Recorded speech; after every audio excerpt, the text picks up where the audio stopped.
নমস্কার বন্ধুরা, মনু রান্নাবান্নায় সবাইকে স্বাগত। আজ আমি এমন একটি রেসিপি নিয়ে চলে এসেছি যা সন্ধে চায়ের সাথে খেলে জমে যাবে। প্রত্যেক দিন সন্ধেবেলা আমরা বিভিন্ন ধরনের চায়ের সাথে মুখরোচক খাবার খেয়ে থাকি, তাই আজ আমি স্বাদ বদলানোর জন্য মুচমুচে ব্রেড চপ বানিয়ে দেখাবো।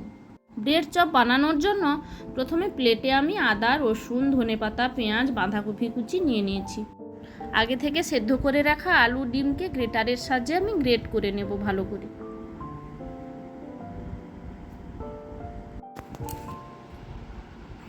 ডিমটাকে আমার গ্রেট করা হয়ে গেছে। এইভাবে আমি আলুকেও গ্রেট করে নেব।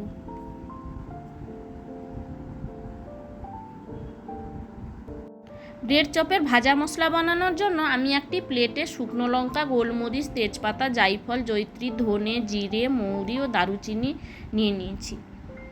এবার গ্যাসে কড়াই বসিয়ে গরম করে মশলাগুলোকে কড়াইতে দিয়ে আমি হালকা করে ভেজে নেব। মশলা আমার ভাজা হয়ে গেছে। এবার প্লেটে নামিয়ে আমি গুঁড়ো করে নেব।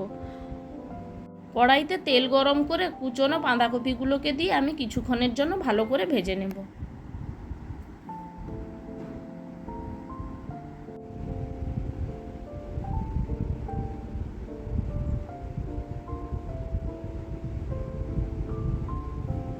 বাঁধাকপি আমার হালকা ভাজা হয়ে গেছে।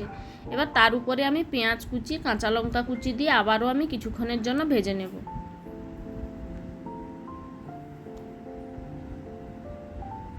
অন্যদিকে আমি পাউরুটির লাল অংশগুলো কেটে বাদ দিয়ে দেব।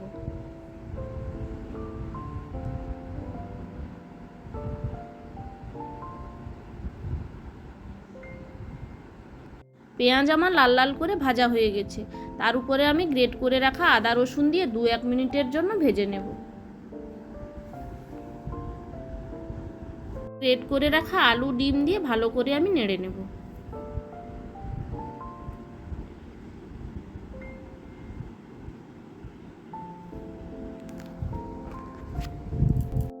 এবার আমি উপর থেকে ধনে, জিরে, হলুদ গুঁড়ো, শুকনো লঙ্কার গুঁড়ো দিয়ে আবারও আমি 2-1 মিনিটের জন্য ভালো করে ভেজে নেব।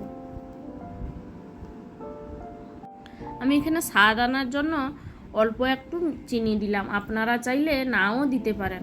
এবার আমি ওপর থেকে ধনেপাতা কুচি দিয়ে দেব। উপর থেকে গুঁড়ো মশলা দিয়ে 2-1 মিনিটের জন্য নেড়ে নামিয়ে নেব।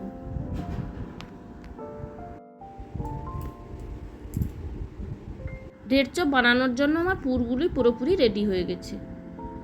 এবার পুরগুলোকে আমি বলের আকারে বানিয়ে নেব। আমি একটি বাটিতে জল নিয়ে নিয়েছি। পাউরুটিকে ওই জলে ডুবিয়ে হাতে ভালো করে চিপে বলগুলোকে ওই পাউরুটির উপরে রেখে আমি রোলের আকারে শেপ করে নেব। আমি ব্রেড চপ একটা রোলের আকারে বানিয়েছি আর একটা বলের আকারে বানিয়ে নেব। আপনারা চাইলে আপনাদের পছন্দ মতো শেপ করতে পারেন। আমি এখানে 2 ধরনের শেপে বানিয়ে দেখিয়েছি।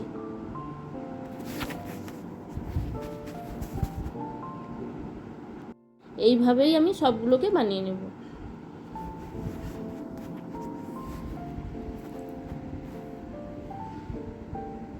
এইভাবে আমি সবগুলো বানিয়ে নেব।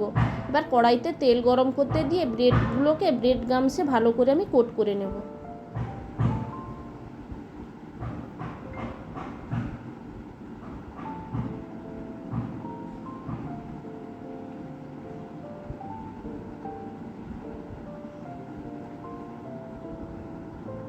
ব্রেড গামসে আমার কোট করা হয়ে গেছে। এবার ব্রেডগুলোকে আমি একে একে কড়াইতে দিয়ে দেব।